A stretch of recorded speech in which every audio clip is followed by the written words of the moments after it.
Can you hear it? Welcome to Relay.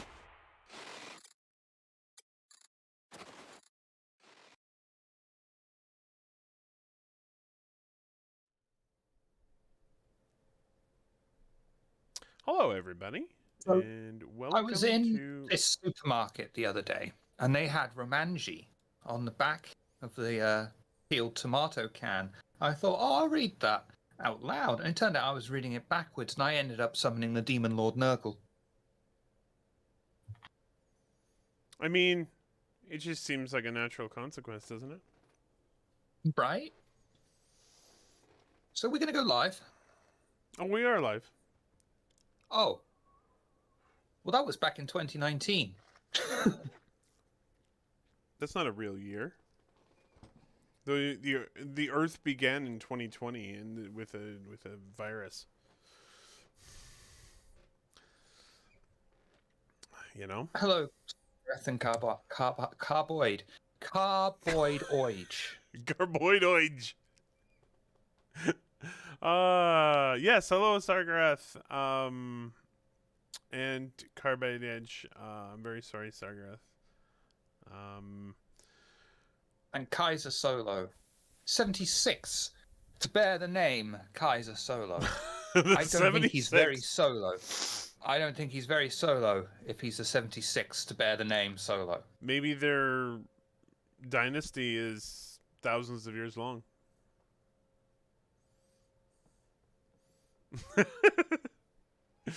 So we're back.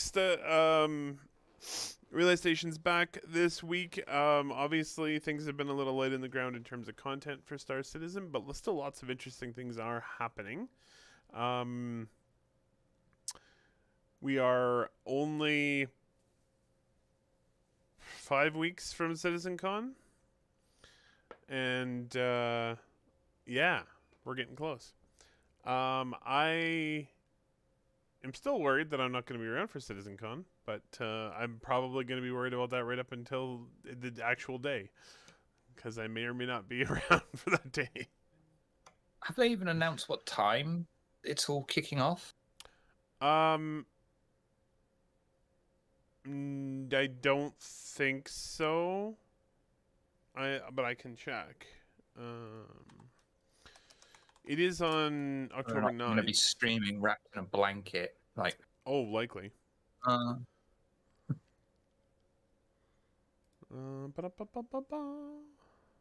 Thank you, Carbide Edge. Citizencon. I'll even say your name properly for that. All right, let's see here. Where's our save the date that we got from them? There it is. Does it have a time on it? Nope. Sometime during the day. Oh shit! Well, that's about like 2-3 in the morning JST. Then great. Probably. Well, I mean sometime during that. Sometime during that 24-hour period. Who knows? I have no idea. But it should be good. It should be a lot of content. Given that the way they're doing it all digitally, we should see some new ways of presenting all of the content. And I'm guessing it might be a little more cleaned up than previous years. Doing things live is hard, especially live at an actual venue. That is. I don't know, man. It depends, really, doesn't it? Because live streaming does not always go according to plan. That's true. But yeah, we missed last week. I was not anywhere where I actually had access to an internet connection, so that was problematic. So we have 2 weeks of shows to talk about. And get you up to date on. I do recommend, if anybody hasn't seen the Star Citizen Live from this week, it's about 45 minutes long, and it was Jared chatting with Richard Tyrer, who has a new title that I, of course, cannot remember now. But yeah, it's a good show. It sort of gives Richard Tyrer. Tyrer. Tyrer. Oh, that's disappointing. Tyrer. No. I was going to say, instead of getting vaccines, he just gets punctured. Oh, dear. Hey, Niscavian. Thank you very much, Carbide Edge, for subscribing for 45 months. Wow. So one of the things Richard Tyrer mentioned is that from now on they are changing the way that they release the core gameplay features of Star Citizen. Basically, the way that they had gone in before was that they developed them for both games, and then they went into Star Citizen, and they got feedback from Star Citizen, usually as a Tier 0 feature. I can't hear you, Mr. Shiver. That's because there's a Japanese conversation going on behind me. I didn't think you'd want to hear that. Ah, that is fair. Again, raising another demon lord. Or a yokai, really. How many demon lords do you have over there? Funny story. Uh-oh. I'm not exactly sure how to describe it, but the national religion is officially Shinto. Mm-hmm. However, it seems that their own form of Buddhism, which is mixed with Shinto, is more popular. And there are many facets of gods here. And my mother-in-law likes 7 in particular, and she's polishing up these god things, and it's like, oh, this one does this, but don't piss him off because he'll steal your child in his sleep or something. And it's like, each one had this completely contrasting personality, and you're like, Jesus Christ, your society is brutal. I'm starting to understand why, the crazy side of Japan that everyone sees exists, because it's like, Jesus, you need something to chill the fuck out after that with all that pressure on you, Jesus. Yeah, it's like behave or else we steal your children. Like, oh, that's nice.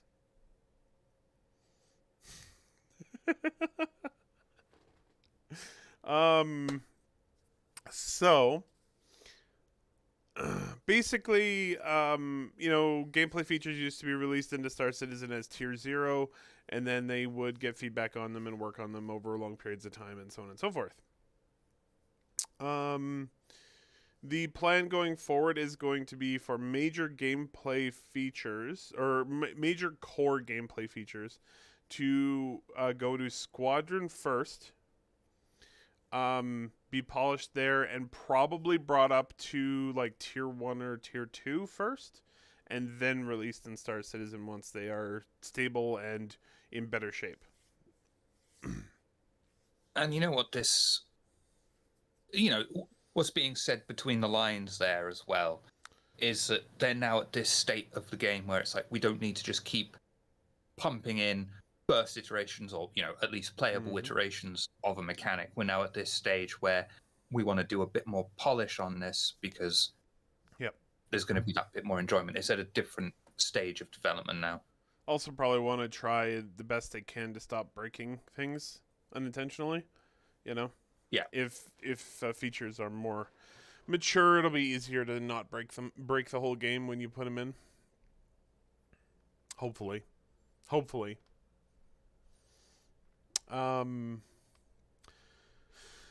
But yeah, so that was an interesting discussion. I also think it has a lot to do with wanting, prioritizing Squadron until it's released. Squadron is sort of, we've thought this for a long time, but I'm guessing Squadron is at least on the path to being released. Not necessarily next week, but in the next couple years. So, yeah, cross fingers. And so they probably have a playable test. Actually, I know they do. I know they have a playable test bed in Squadron where they can test all these things, and they have 700 employees. So, they do have a fairly decent built-in test group. Yeah. I wonder if that means that we're still going to be doing, or that they will still be doing, the possibility of a beta for Squadron 42 with the community or not.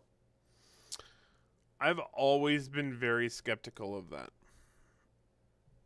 I don't think it's a good idea personally, and I don't think they should do it. It's so problematic, but maybe they'll do it anyway. I don't know. It depends on how satisfied they are with internal testing, I think. The thing is, though... Go ahead. If they do it, and they do it well, we'll never know. Oh, yeah, I know.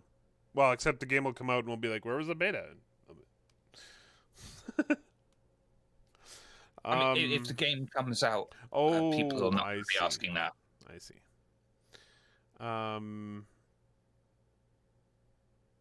But I don't think they really need it. unless they're really worried about how the game is playing in terms of the single player content. But all of the gameplay stuff can be tested in Star Citizen. So, like the major features anyway, and like characters. And... I mean, when it comes to single player, it's all got to be about balance, and yeah, it's a different beast, obviously. Carbide Edge, yes, but generally not the whole game.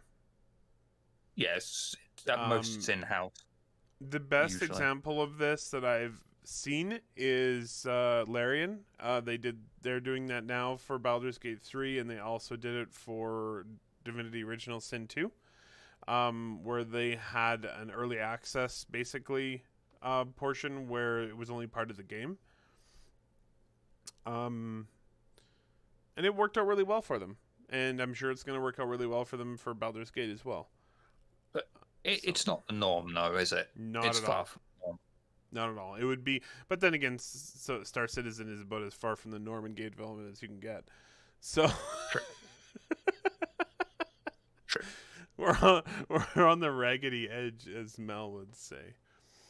I mean, would they even really need to do an in-depth beta for Squadron when there is the PU and they can see a lot of these effects in game? They for all we know, the way that they're doing Xeno Threat could be a test for something in Squadron.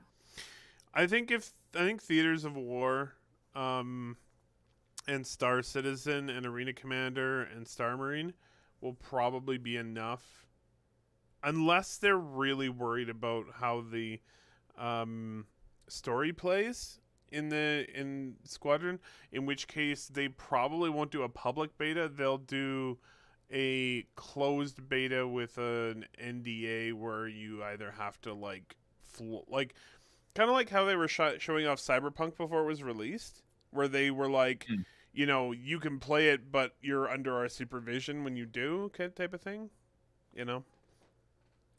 I really I'm very skeptical of a public beta for Squadron, especially after this long in development. It would suck if it didn't go well, you know. Agreed. But yeah, so yeah, they're just changing the flow of that of the features. There'll still be the same amount of content in development, same amount of content put out, but it might take longer for a few things to make it to Star Citizen. They're still working on them, and they're still being done. It's just that they will be implemented into the Squadron branch. I'm guessing they must have branched it because that's the only way that makes any sense. Implement it into Squadron, and then test it, and then implement it into Star Citizen. Yeah, so let's head on over to our show and tell portion of the show. We do have 2 weeks of shows to talk about.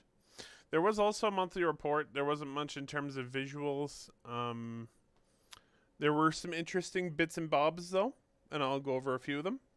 One of them I can tell you right now, because it just popped out of my brain, is that they are close to being able to, at least technically, like on the tech side, re-enable blind quantum jumping, which used to be a thing and people generally want, but hasn't been a thing for a while in the game, where you can hey Griffin. I had a real one moment there, and I was like, "Oh, I've got to type." Oh, wait, I'm on the fucking stream. Yes, Shiver, I'm talking to you. Oh man. But yeah, they've been working on doing the physical quantum, where it actually works properly in the physics engine. And part of that seems to be that they'll be able to bring back, at least technically, it'll be a gameplay decision whether they actually enable it for players or not, but they'll be technically able to do blind quantum jumps. Including, they also mentioned it would include collision detection, so it would drop you out of quantum if there was something in your way, which makes sense. easily There's an exploit in there though. What's that? You don't know the exact location of player's massive ship. So you just send out all these people blind jumping, and whoever stops in front of that ship, well, he's over here, mate. Rather than using the actual mechanics as intended for probing. I don't think it would be a very useful tactic, personally. You underestimate test. Space is big. Again, you underestimate test. I think there will be better mechanics for finding ships, like long-range scanning and things like I still think you're going to be able to use the observatory module on the Endeavor to spy. So I think there'll be better ways than just blind jumping around a system. But I do think blind jumping is really important for exploration, because it wouldn't make sense if you arrived in a new star system that was uncharted to actually have any quantum points in there to go to. You know, you don't know where anything is. So how would that work? And you don't want to have to fly around at sub-quantum speeds in a star system, you know. I wonder whether or not they're going to stick with the name blind jumping, or if they're going to be forced to change it to first time fly-through jumping.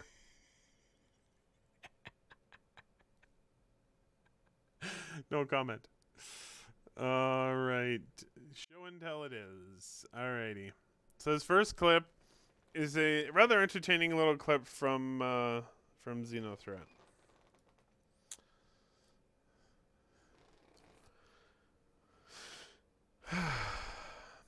So What's that tally doing? right.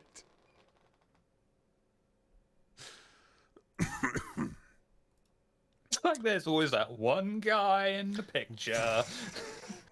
The funny thing was, I watched a couple of videos of various fights from Xenothreat, and there were at least 2 separate videos from separate players with the same twirling tally through the screen. Like, what is going on there exactly?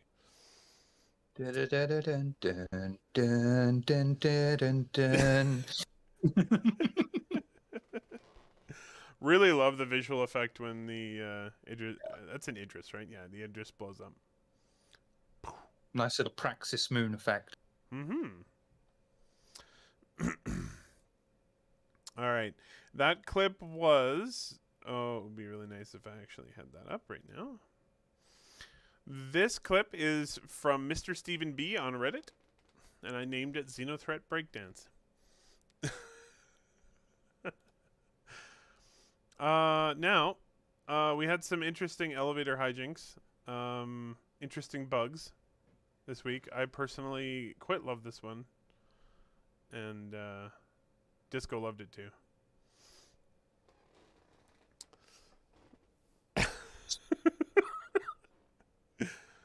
Oh boy. Suicide booths confirmed in game. Or elevator guillotine.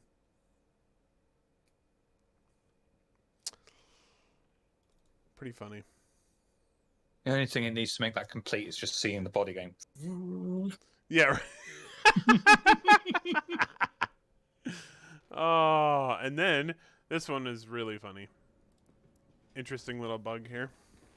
Oh, this is off screen. Sorry, folks, just a second. I will fix that. I don't know if this is what's going on here. This is me just doing pure conjecture, but the elevators being their own physics boxes, and that tech is not exactly fully, well, not much of the tech is fully done yet. So, yeah, in essence, you're, for lack of better wording, you are changing level when you get into an elevator, because you're changing into a completely different physical entity. So this one's pretty funny. This guy ends up being pretty freaked out because every elevator he opens has the same 2 players in it.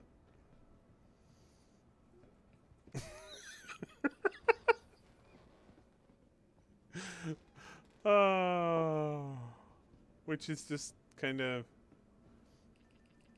this is one of those bugs you write down, and you're like, let's see if we can actually implement this for future horror gameplay in Star Citizen.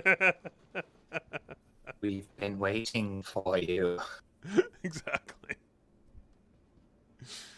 Oh, man. All right. On the third go, you should really, at that point, just be like, "Oh, sod it. All right, whatever. Let's do this." All right. So, there's a really good section on not this week's ISC, but last week's ISC on Justin Chambers. But I don't think we're gonna go over the like in-depth stuff with the staff members on this show. It's not the easiest thing to chat about, but you know, huge props to Justin Chambers for years of editing on various Star Citizen videos. He does a great job. We are jumping into White Box of Maria Pure of Heart in Lorville. Yet another hospital, but this one very much takes on the look of its city. The architecture in Lorville is so bizarre. That's probably going to be a fairly big thing in Citizencon because the amount of times they've now spoken about that their focus is on the medical system, players healing themselves, and having different models for each player. So I expect a lot of as in depth as they can go on what we're going to get for medical in Citizencon. Yeah, I agree. Sorry, I have a vent right above me, and there's smoke coming through it right now. That's worrying. I'll be back. I'm gonna make sure. Watch a live exorcism. Just hold on a second. I just want to make sure that nothing's burning upstairs. Be right back. So I shall regale you with tales of hospitals. What are you expecting from hospitals and hospital gameplay? Because obviously, if they want a career for people to just be a medic, let's say a traditional MMO, your role as a healer is just spam heal, maybe a little bit of support here and there. But they want an act. What is up with me? I talk with my hands more than Chris Roberts. They want far more in depth. I mean, there are going to be ships based around this entire mechanic, around this entire career, with levels of how much they can help. So what kind of things would you expect, let's say, in a massive fleet engagement just hanging around the sides? Would you expect people, player versus player fleets, players to just make use of many smaller ships like a Cutlass Red, maybe even an Ares? Or do you expect them to have huge dedicated hospital ships, just one or two of them? Or, which do you think is going to happen in there? I bullshitted pretty well there. That's good. But seriously, what do you expect? What would you like? And what would be the limit for you as a player to say, this can be fixed in the top tier medical ship in space? At this point, after that, like losing your head, you have to go to a hospital to get a cybernetic head. Yeah, I think that's fine. I think always having to go to a hospital in some circumstances makes sense to me. But it would have to be. I would say the capabilities of the Endeavor should be pretty spectacular as a floating hospital. So I think there should be a limit, though. Like the Endeavor should be absolutely spectacular, but there should be a limit. Like, let's say if you do lose a limb, if you go to a hospital, you might be able to get the limbs saved. But if you can only go to an Endeavor, you have to get a cybernetic implant. That makes sense. Yeah. Still limited services aboard the Endeavor. If anyone's wondering, and to allay any concerns, I have this unfortunate thing where the outside vent for my house that draws air into my house is right beside my neighbor's barbecue. So I can never really tell whether my house is burning down or whether they're starting their barbecue. Useful. So, yeah, I have to go check. based on my experience, Carbide, it will be English of Japanese styling.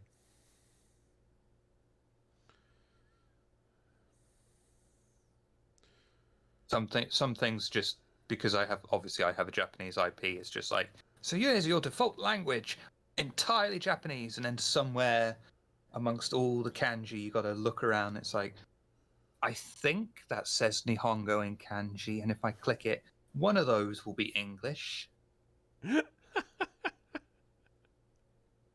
Awesome. And the best I get is like Google Translate or something, automatically translating it from Japanese to English. And I'm just sat there going, that makes no sense to me. So I like this one.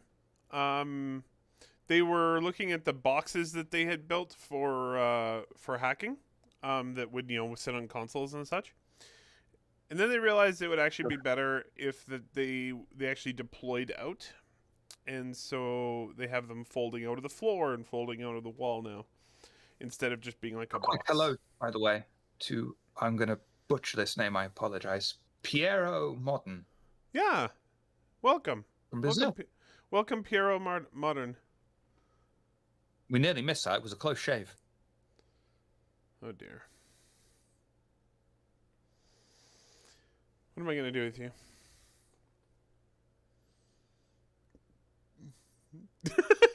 Find me dinner and find out. But yeah, I'm really liking how the hacking system's coming along. I like the deployable little things everywhere.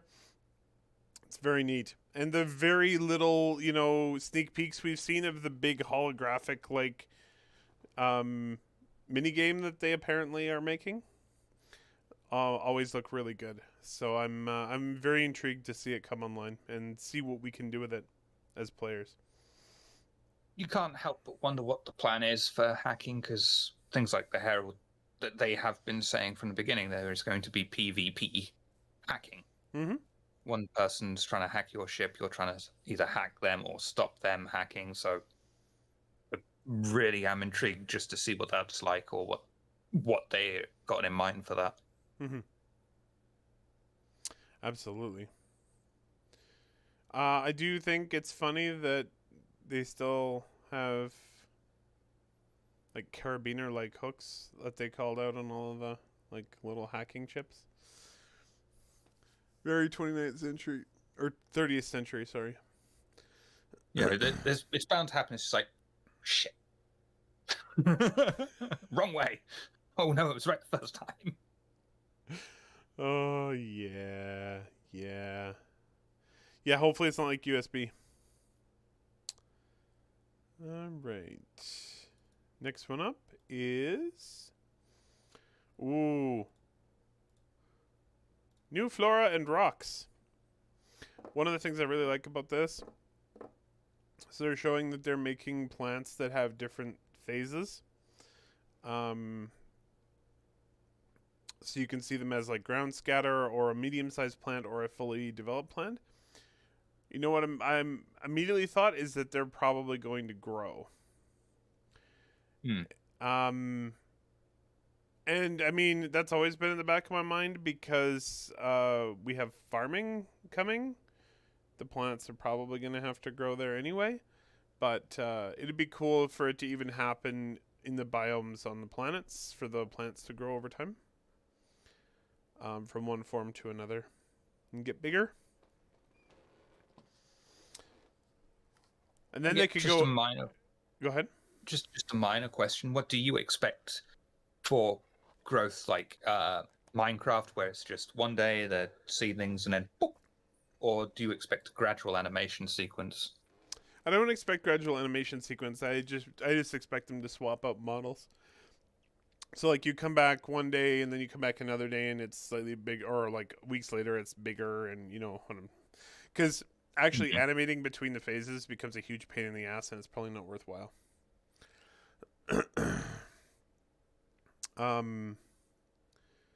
But look at those rocks.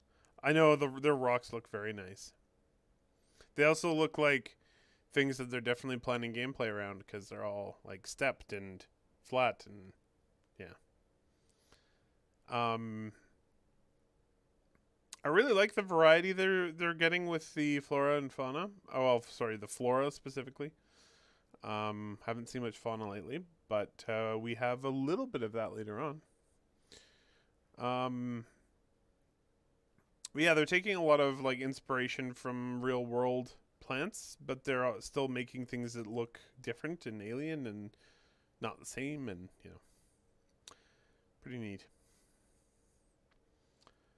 And their artists are just awesome. Whoops, sorry about that. I did a boo-boo. There we go. Right. Now, on to the height maps for, oh boy, Nyx 1, I think? Somebody in the comments can tell me whether I'm wrong on that or not. It was one of the Nyx planets that has been severely mined out, so that's why you see all of the step features in the hills.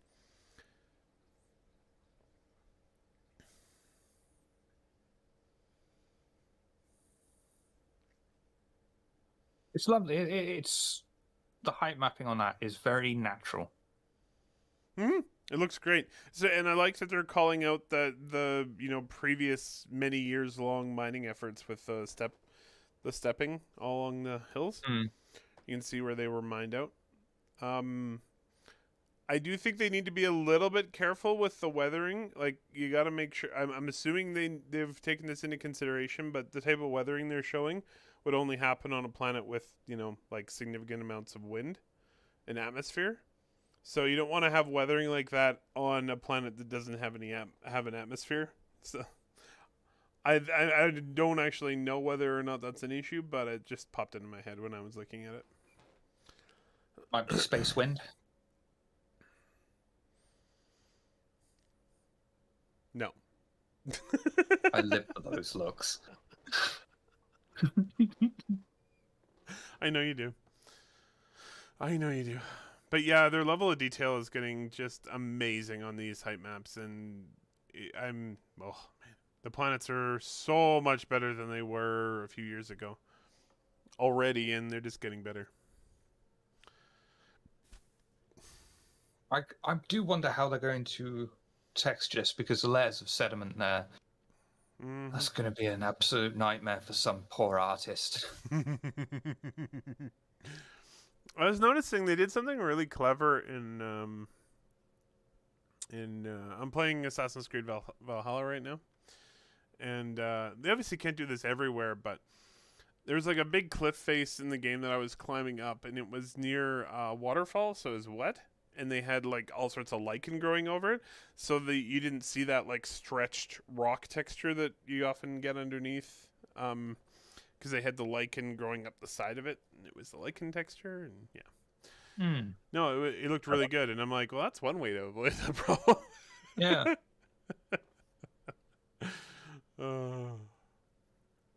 They always do a fantastic job with their textures. If you look around anywhere, any location in game, you can never see where the joins are in a texture, which often happen in most games. Say, that's where the texture starts and ends. Yeah, it's a very special. They also often make their textures look 3D even when they're not, which is it still blows my mind. It's crazy. I mean, you can see it even in these screenshots here that they're actually making use of tessellation rather than parallax. Like this, it's an actual curve, and it's physically an actual curve, whereas parallax it's a ramp, but it looks like it's curved. Yeah, for sure. Yes, the Vulture. I think we have clips from the Vulture in both of our ISCs this week. It's in white box right now. What I can tell you from the Vulture, from seeing it here, is that it did not change much from the concept. It is very similar. Even still has its ladder to get up there. Very classic Drake. We need a way for the pilot to get in. Bolt a ladder to the side of it. Just hang on and we'll go.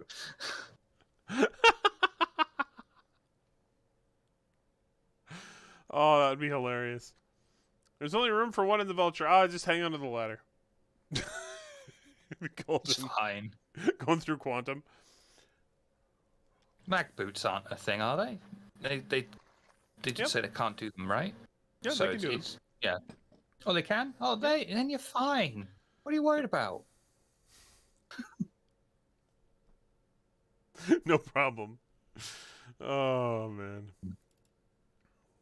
But yeah, light salvage coming to Star Citizen early next year, and also in the Drake realm, we have the first look at what could be the Drake UI. They are not committing to this yet because they got a bunch of different artists to do concepts for this, but they like this one, so they're going to show it off a little. Looks pretty good. They said they liked it because it reminded them of old Soviet helicopter UI. And yeah, that makes sense. Drake has got that kind of feel to it.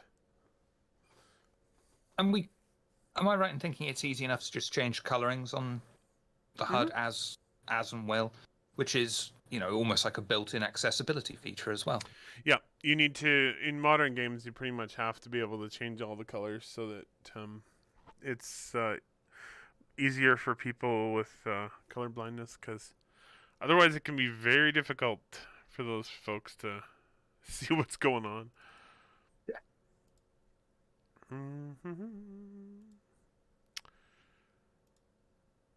A quick look at various, posters they've made, or potential posters they've made for IAE. You'll notice that every single one of them has the swoop in it. They're very swoop happy. Which one of these do you prefer, Shimmer? 13. Or 12. I like 12.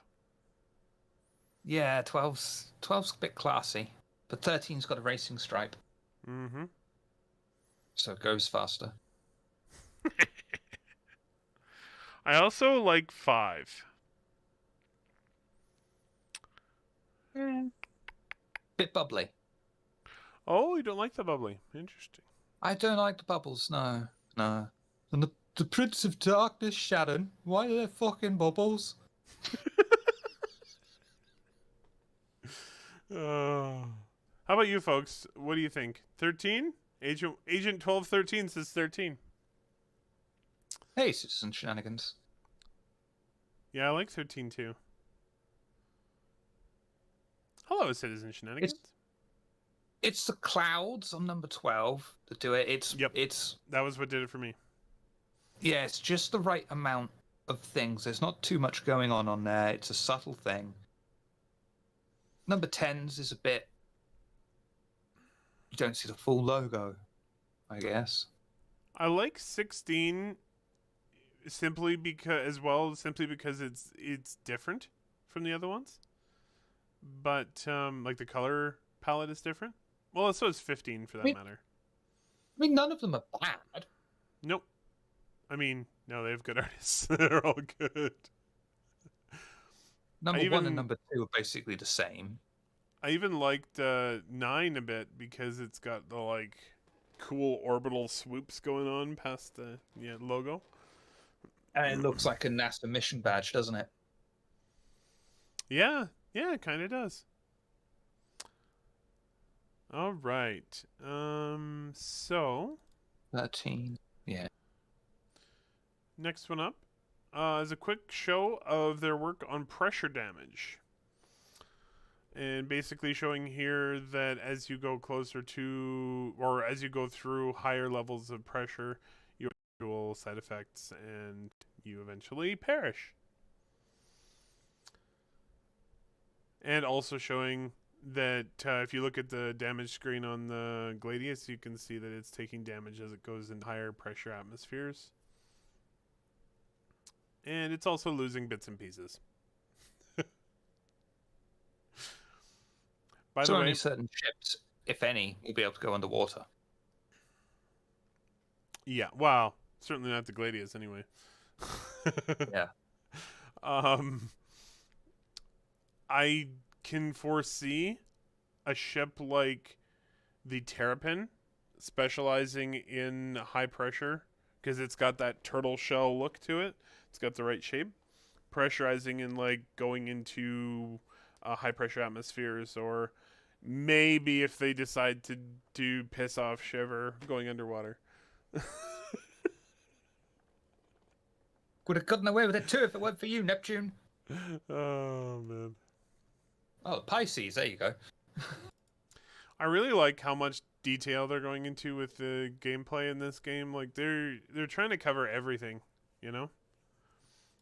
And it's going to sort of extend or give more purpose to a science officer role as well, because Yeah. you'll want to take all these readings before you even consider landing on a planet. What's the pressure like? What's the atmospheric composition like?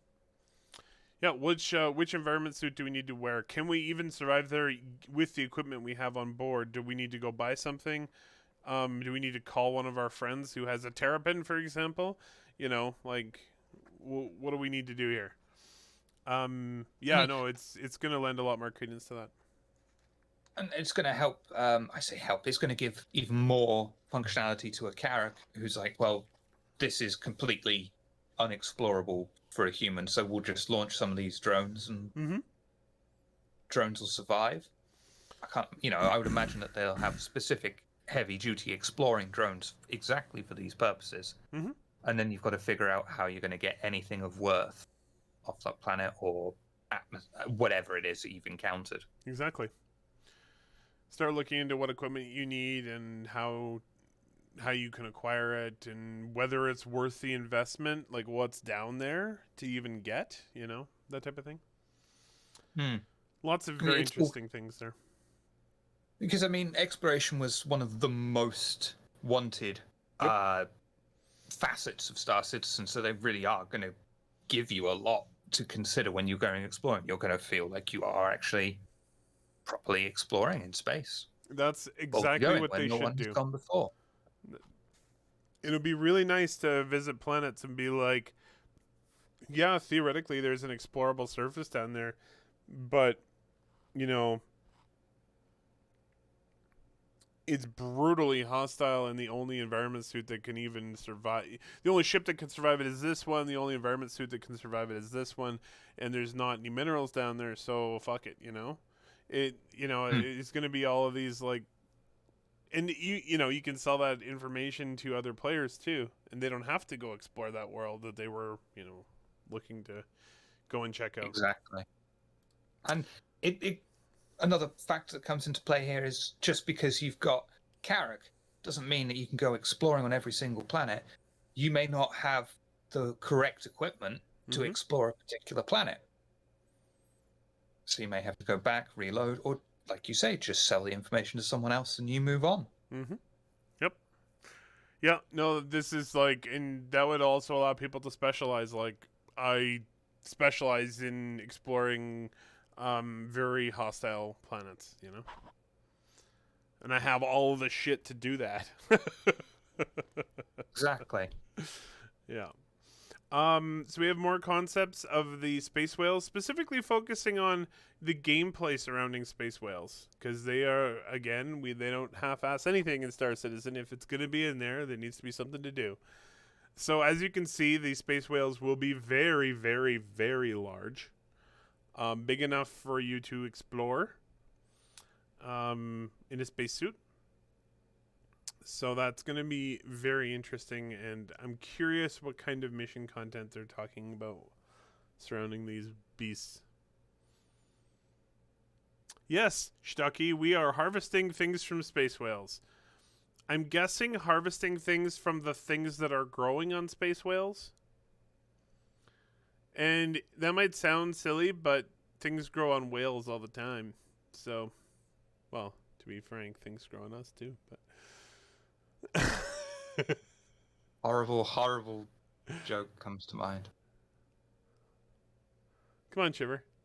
You can do it. Got to stop the Japanese from killing those bastards.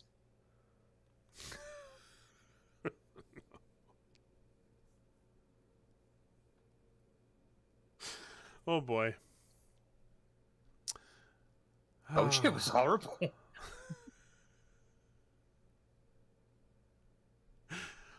So what do you think about what do you think about the space whales? Is this a good route for them to be going down? Should they have just been, background creatures that you didn't have any interaction with? It was inevitable the moment that it was mentioned as a joke. Yep. Oh yeah.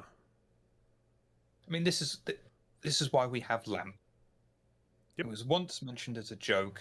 I mean, okay, it was on stream for 27 days as a joke, and now LAMP is in game. Someone mentioned space whale in passing. It's going to be in game. As simple as that.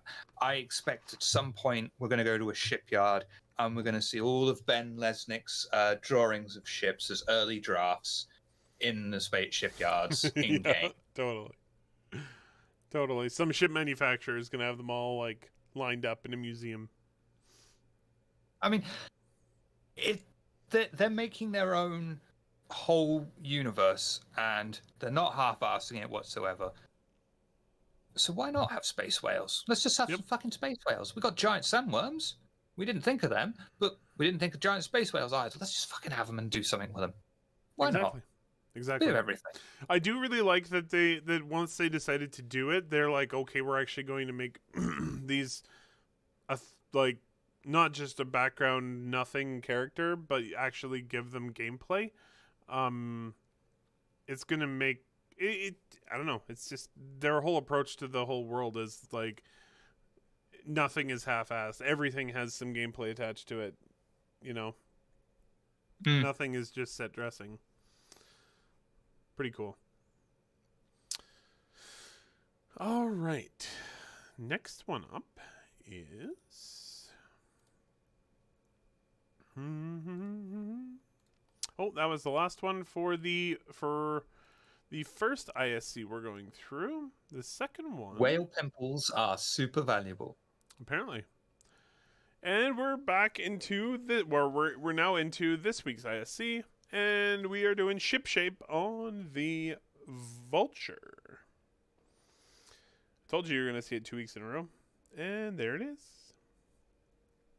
More white box work on the Vulture. Some look at the interior, which is kind of cool. Very Drakey. Yeah, but it's also very organized for Drake, isn't it? I don't mean that in a derogatory sense. It's just that when you say Drake, you expect to see exposed cabling and that's fair. Electrical housing all open, and this is a very closed-off corridor. It's very neat. Well, it is just white box. Maybe they're going to add all of that stuff later on. True.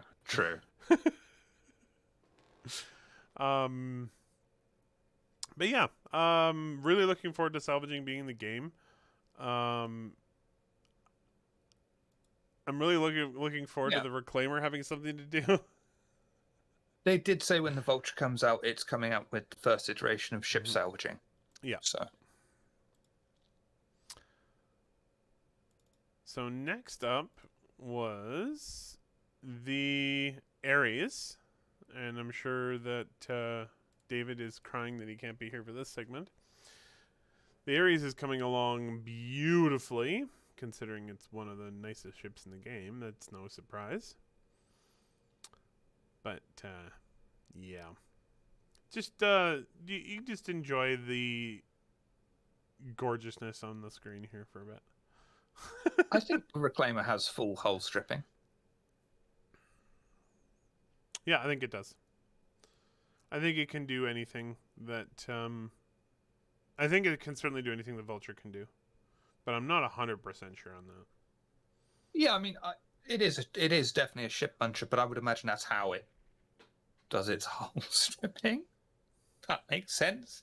You could probably just strip off the outer panels either manually or with tools that are on it, and then it just munches on the superstructure that's left. Mm-hmm. At a guess. Again, I guess. They might also do some tweaks to the reclaimer before it actually, like once salvaging is actually in the game.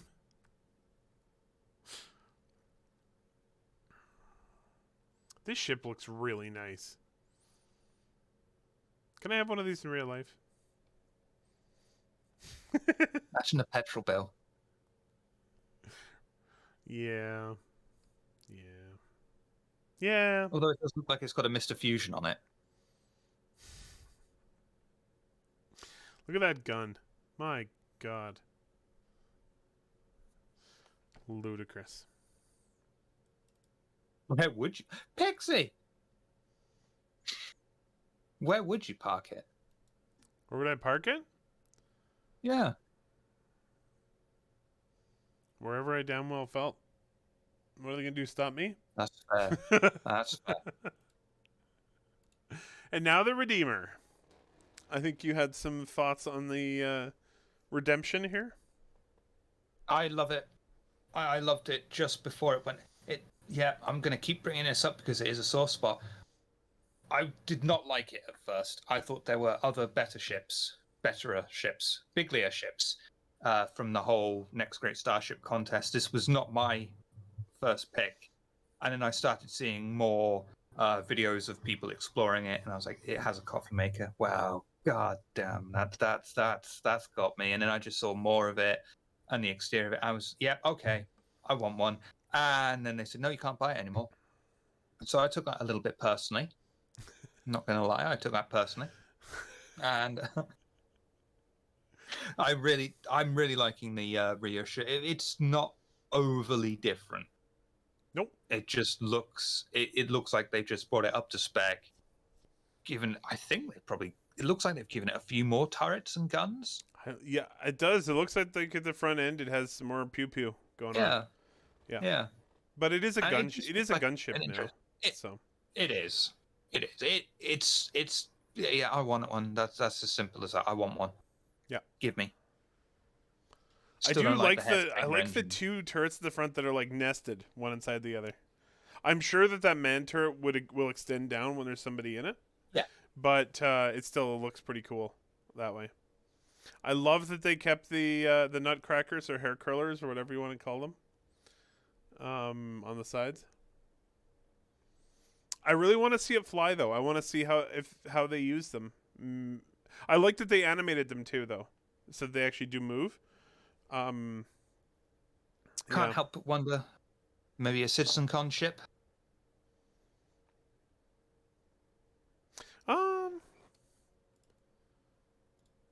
I think it's coming out in 315, is it not? Oh wait, I think it's in a 315X patch, or maybe I don't know. I can't remember. Checking release view. Look at those insides. It is tentatively up for release in 315, which will be, I mean, if it's on schedule, a few days before Citizencon. Oh, there you go. See, look at that. This is what I really love about Star Citizen is, the ships on the outside. You're like, yeah, that looks pretty nice. That looks nice, and then you realize I can go in that motherfucker. I can look around that, and it looks wonderful. I love that. I really like the ship interiors. Did you notice? Oh, absolutely. Did you notice that they have some animations playing on what used to be the shield generator? Well, I assume still is the shield generators. That's pretty interesting. I wonder. I would love to know what, like, the detail of how they think those work. Pretty cool. The coloring, it's nicer. When it was just this white, blinding thing. Yeah, that wasn't. Yeah. The livery is much nicer. Can you crush people with the engines? And if not, why not? I mean, that sounds like a great idea to me. But it looks a lot more Aegis. It really does look a lot more Aegis. It doesn't look like it's got a coffee maker anymore, though. Well, this is the nice thing about Star Citizen, where you can just buy one and put it in there. Can I, though? Yes. All right then. But it doesn't come with one. Well, It's going to be like the gnome from Left 4 not Dead. I'm that just they're gonna currently carry showing off in the coordinated videos. between No. flaps. God. What's the little flappy thing at the bottom? That's interesting. Which little flappy thing at the bottom of which bit?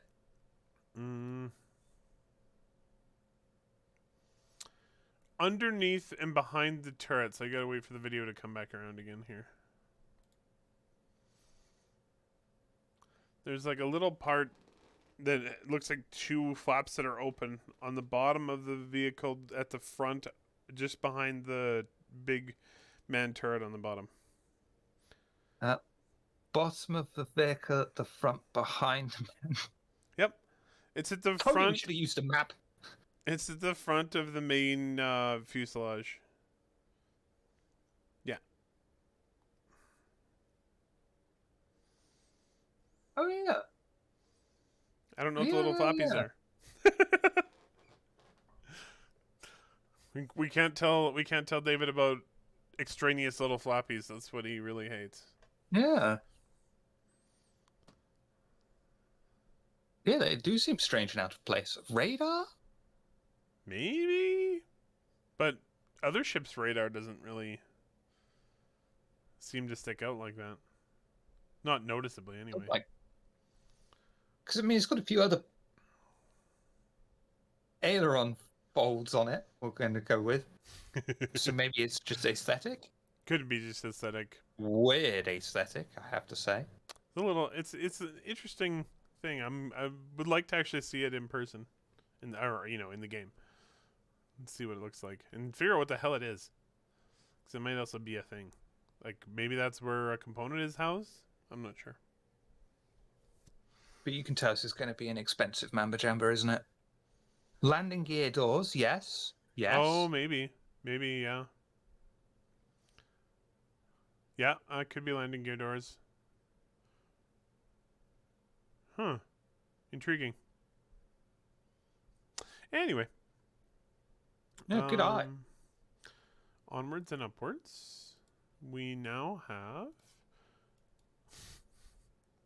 what Haramis titled Just More Weapons. Accurate.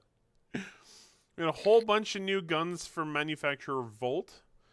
Many of which have the electron damage, which is basically lightning damage.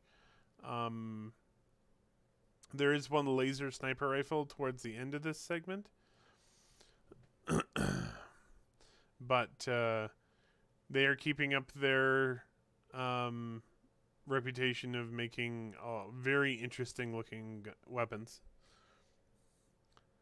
There are just lots of cool weapons in the Star Citizen, and there's only getting to be more and more of them. My hope is once we get, to the actual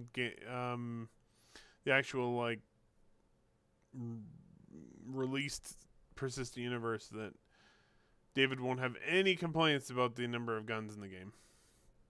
Oh, he'd be bored if he didn't have anything to complain about. I know. I want him to have to think about it.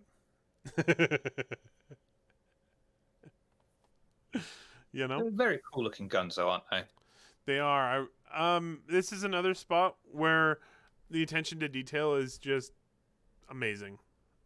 Like, they really, really want you to be able to see how the weapon is built, how it works, what all the bits and bobs do, Hmm. And most of their weapons have lethal, aren't they? They're lethal weapons, not non-lethal, correct? They are lethal weapons, yes. Yeah. I think they also have like a stun effect as well, because it's lightning damage. But they do damage. Yeah. Hey, Griffin. I see that smile. Do you like the lightning bolt guns? Actually, I don't know. Are these the lightning bolt? Are these the lightning bolt ones? Because there's also that company called Lightning Bolt Company, LBC, which is hilarious.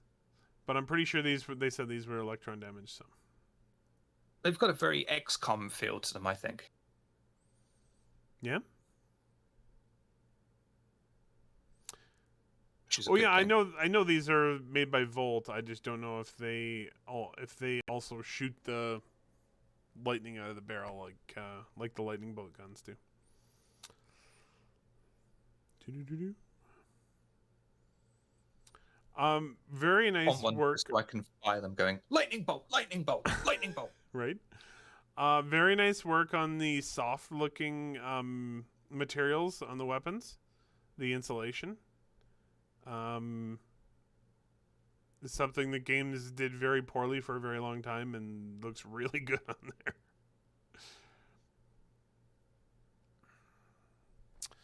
All right. Yeah, oh shucks, I might just have to go and shoot them myself to figure out exactly what they do. It's such a hardship. And we're getting laser trip mines. It's going to be interesting. Also, the VFX on the explosions are awesome.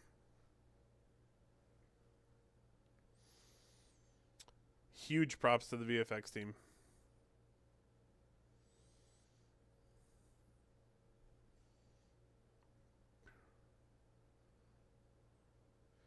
But yeah, this is going to make exploring derelicts a little interesting. Some of them are going to be trapped, I'm sure. And as a player, it might be like if you have to leave an area and you you weren't able to take all the cargo from it, you could trap it, so it makes it harder for anybody to steal the stuff that you're trying to loot. Yeah, the VFX on the explosion is real good.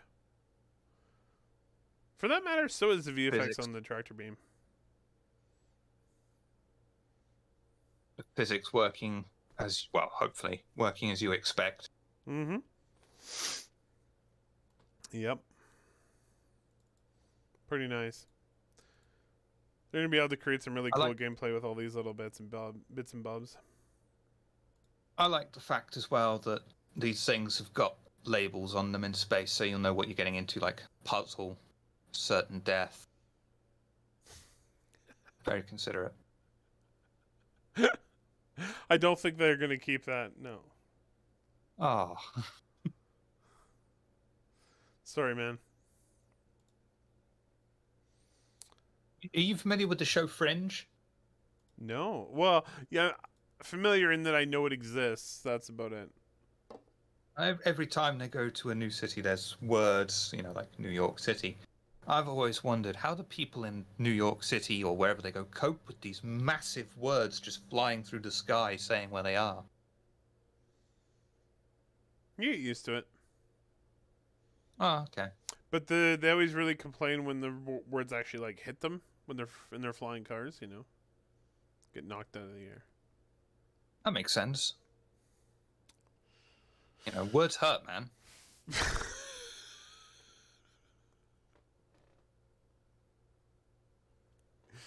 Oh no, that was terrible.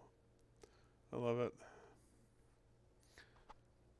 Man, the Hercules is such a cool ship.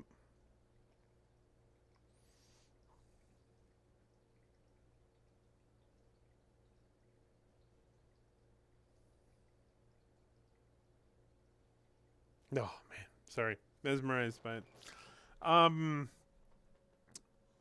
On Reddit this week, somebody found that there was one of those stupid AI bot articles that was written as clickbait on some website, and they obviously just like automatically searched the internet for the word Hercules and pulled a picture to use for the article. It was supposed to be about the U.S. military aircraft, the Hercules, and instead they pulled a picture from Star Citizen of the Hercules. They're like, this plane follows around President Biden at all times. You know what else they did wrong on the Hercules? What's that? Misspelled ordnance again. Oh, probably. They're going to have to go through the whole game and find all the instances of ordnance and fix it. Hey, if there's anybody from CIG watching, be careful of the spelling of ordnance.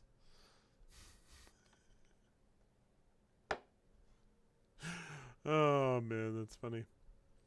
What is your thoughts on the Starlifter? Yeah. Do you like it?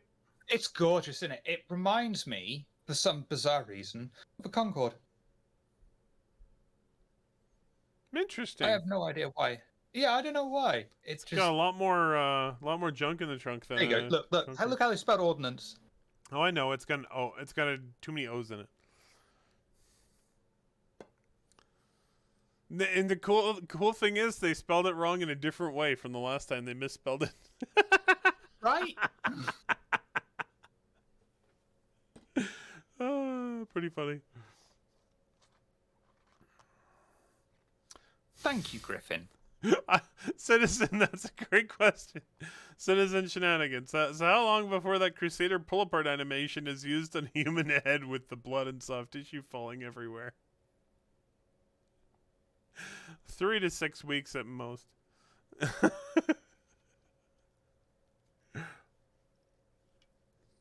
But yeah, the only problem I have with the Hercules is it doesn't have enough teeth for my gameplay style. Yeah. It's a transport ship. Although the A2 that's coming out soon will be pretty terrifying. It's very heavily armed. You can use that as a bomber, can't you? It's a gunship and a bomber, yeah. Yeah. It's gonna be scary. That could probably throw out some pretty heavy ordnance. Our dominance? Ordnance, yeah. Oh man. Also, I gotta give props again to the folks who made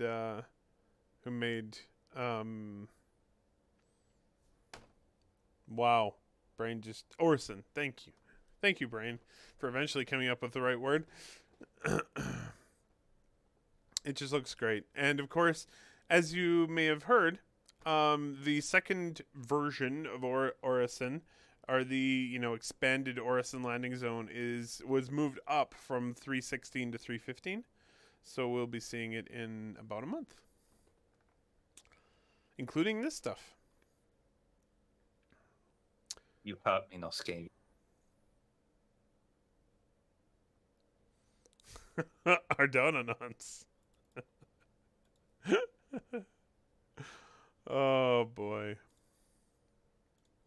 So this one is a topic they've talked about a fair amount. So these are all the different, basically showing off different variations of the lighting states that they've created for HABs around the PU.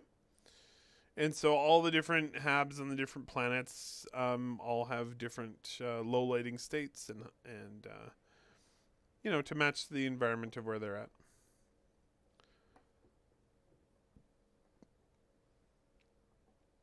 Great work by the lighting guys.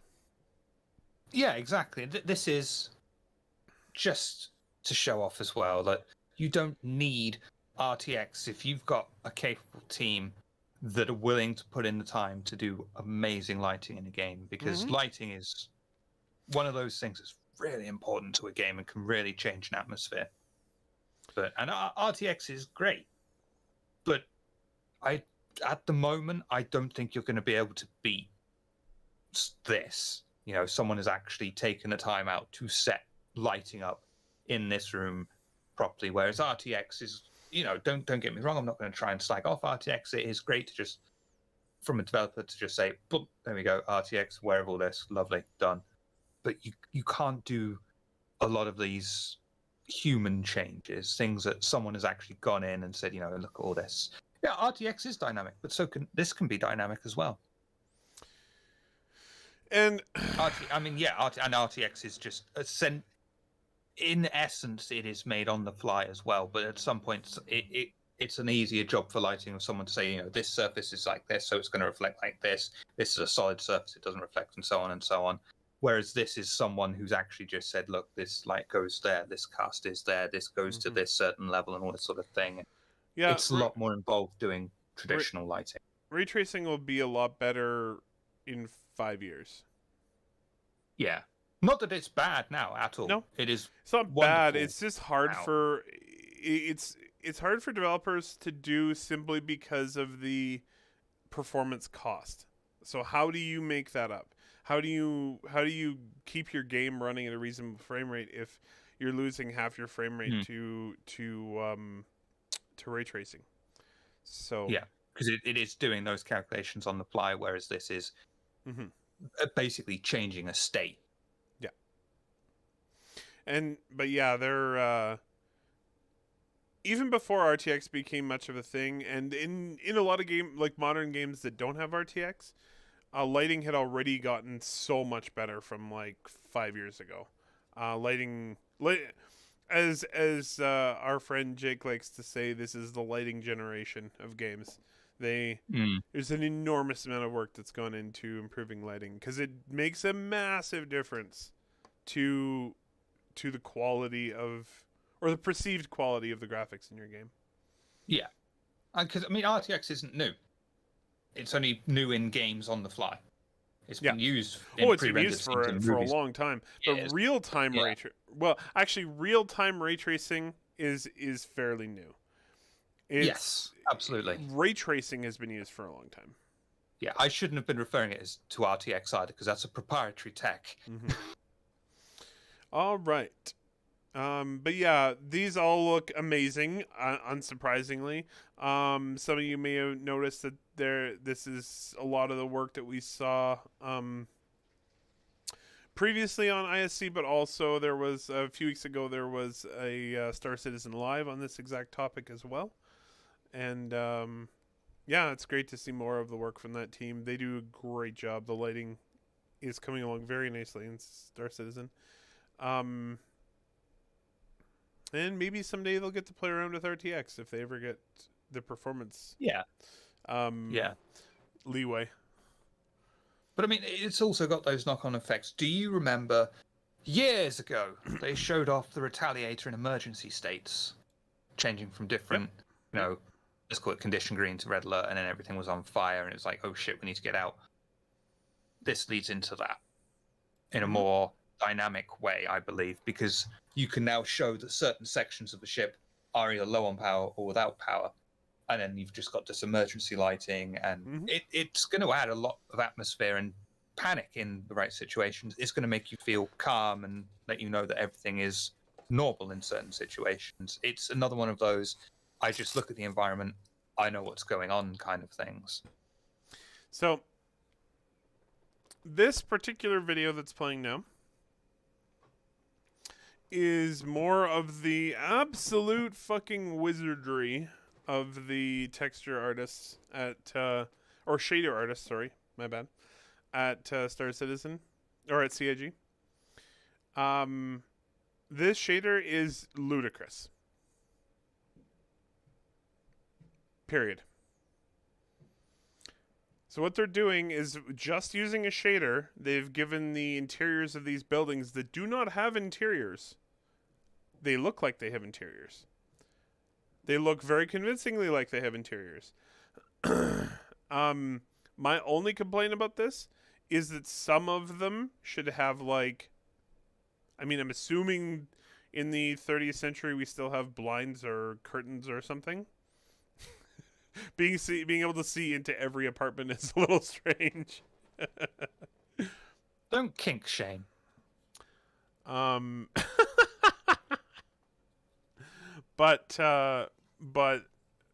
besides that very small gripe, I do agree with them that it looks much better in those cities to have that extra depth to the buildings.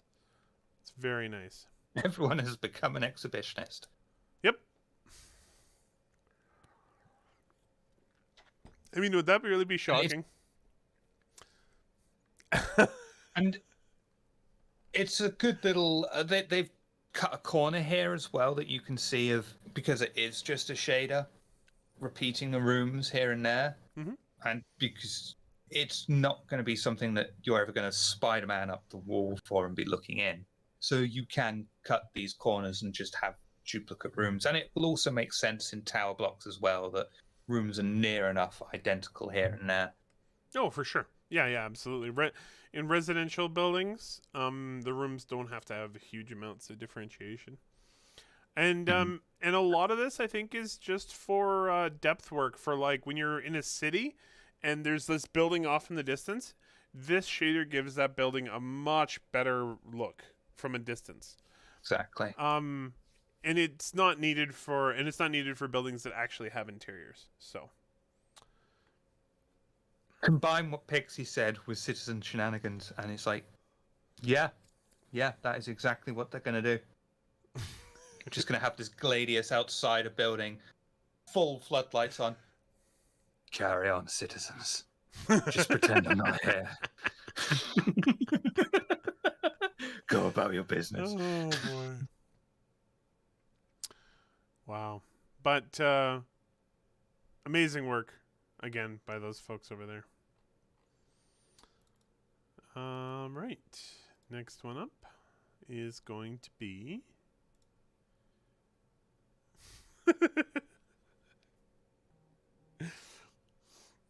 Haramis named this one "Hospital's gonna be a pain in the ass."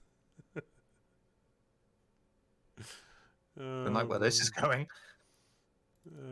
I don't think I actually loaded it up properly. Let's try that again. There we go. So you can see, a guy is majorly wounded.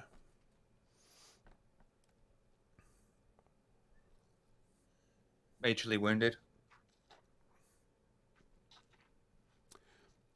My only gripe about this, and I'm really hoping they do it, is if you're supposed to be fixing like these major injuries to your body, there should be an animation showing you actually getting treated, not just it magically gets fixed. It is very cool. I mean, it's not even the first iteration yet. This is just them concepting it out. Yep. It's extremely cool.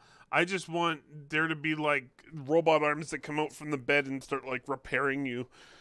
I mean, in the same vein, this thing just comes out and you interact with the screen, but you're not seen doing anything like that on your cameras. So, you know, you're willing yourself to be healed using the power of your mind. Yeah, funny. And and the model is only shown to male at the moment, but they did say that that's going to be updated as well. So yeah, there'll be a female one as well. Like it's...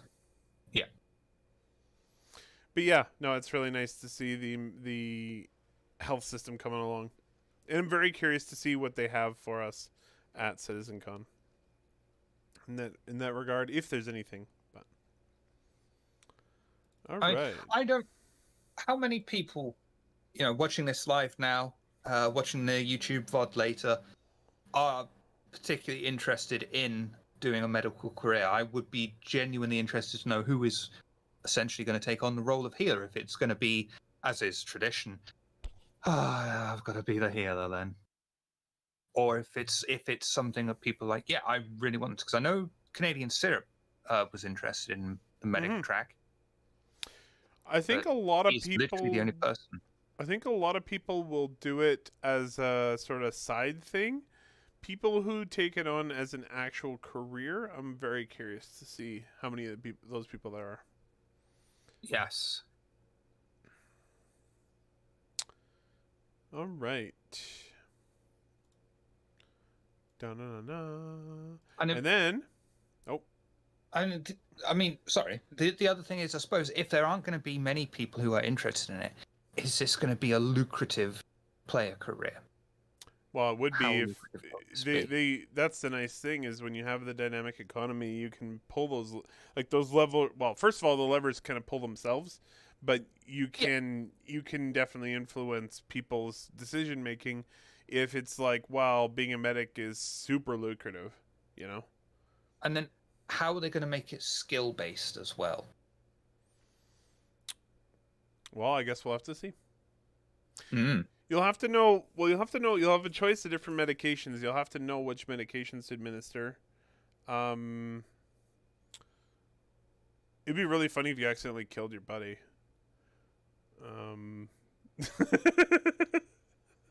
So you lost enough morphine. Stop. You took morphine.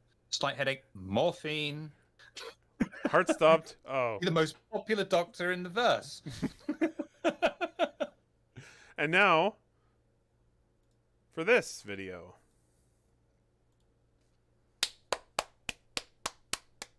Yes, Citizen Shenanigans. I also saw it too.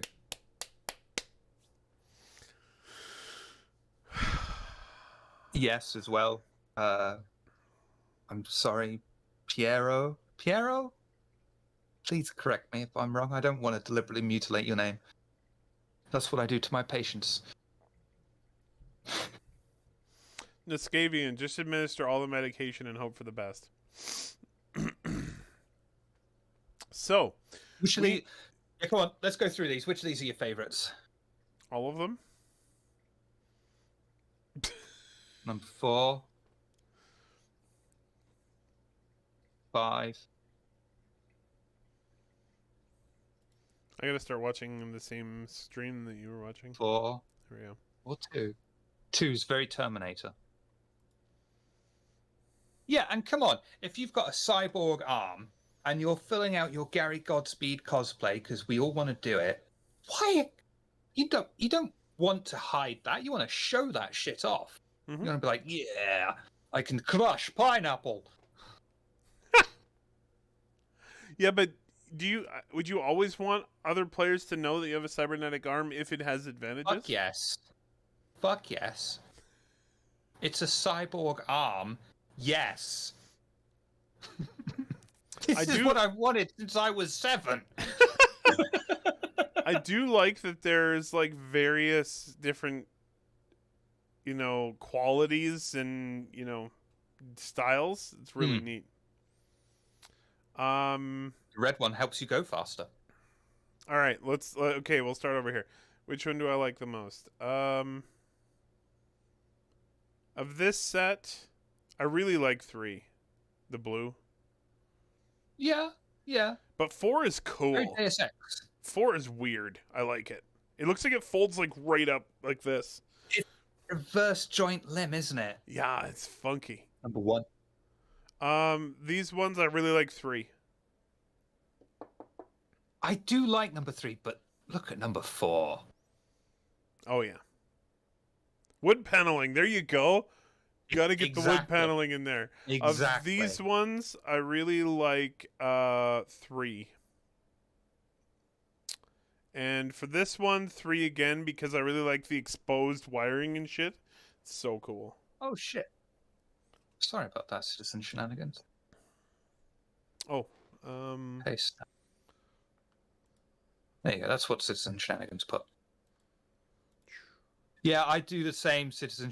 Sometimes you just think, God, I wish Twitch chat was like Discord chat. Yeah, right. Now for the legs. 2 or 4. Number 4 I kind of like. Number 3 again because I like the exposed wiring. I think that's neat. Yes. Yeah. When it's a cyborg limb, you either want it to look really cool and sleek, or just like, look at my cables. Exactly. You can see inside my arm. Yeah. Like, that's why I like number 7 on there, because it's got this hole in it. You can be like, woo. Keep a packet of cigarettes there or something for later. But I've kind of always loved this idea in Star Citizen where you can actually have cybernetic limbs. I'm really curious as to exactly how they're going to get it to work in the game. I don't... Really Space Patrol, as far as we know, I don't think the prosthetics are in 3.15, No. are they? No, I don't think so. I think they're just showing off these... these are only concepts right now. They're not even, like, 3D modeled. I think that they're ways off. Let's see if I can find it on the roadmap. Will they have the implied functionality? Because, we both cottoned onto that one that had, like, the weird joint between forearm and... Yeah, I don't know. I Wouldn't be able to... I think they'll go down the rabbit hole on functionality, and like certain arms will work better. And in which case, what is to stop someone like Noscavian, who wants to transcend his mortal flesh and basically become the T-800 on purpose? Nothing. I don't think anything is going to stop them. I mean, is that because with Death of the Spaceman being what it is, like a cat, you've got 9 lives, say, will chopping off your own arm count as losing a life? And then it's like, yeah, you can go full cyborg, but that's it. You're going to die basically straight away with just one hit. If the limbs are also going to have certain bonuses or whatever, or what have you, it needs to be balanced out with a cost.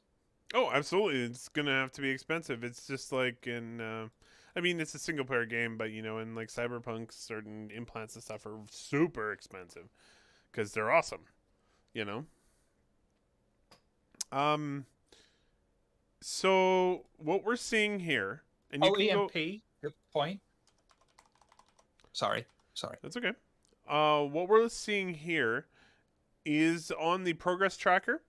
In July of this year, the whole month, they spent 4 weeks doing cybernetics concept work. So there was one team, which was the character art team, and they had a few people basically just doing concepts of cybernetics for July. And I think that's what we're seeing here. This is a result of that work. But it's just a concept. It's not like anywhere near implemented in the game. So I'm guessing probably next year sometime. And yes, EMPs are a great balancer too, because they have said that EMPs will affect things that are attached to you. It really suck if you replaced all your limbs and got hit by an EMP. Can I just go wild with this because I want to? What's that? Go for it. Right, because first of all, if I get cybernetic legs and when I'm walking, I do not sound like RoboCop, fucking refund. Simple as that. I want to sound like RoboCop. I want the brr, brr, and the chump, chump. I am sound effects. But that's number one. Number two, don't look at me like that. With AI being banned in the Star Citizen verse, do you think that there could be the potential for an AI to basically become Skynet in the Star Citizen verse, create a synthetic human complete with bad breath, limp, skin, sweat, but it's an AI, and some potential storyline like that of Rise of the Machines? Very, very possibly. It is it's definitely a trope. But I don't know. I think they might be doing the no AI thing to specifically avoid going down that road, because so many games have. Because that's very Mass Effect, right? I mean, it's very Terminator. It's very Mass Effect. It's very do androids dream of electric sheep. It's not original, but most things are not original these days anyway. Oh, absolutely. Yeah. And there's a reason that something becomes cliche is because it's tried, it's tested, it works. And wouldn't you want basically the AI uprising war in the verse? I'd be totally fine with it. Yep. It would be fucking awesome. You could literally live out the best Terminator movie. Maybe that's part of the super secret, quiet things that are happening inside the old Tavaran factories. I saw this documentary actually about this person who was basically a Tavaran bird person and was resurrected as a cyborg. So it's not unheard of. What was this documentary called, Shiver? Rick and Morty.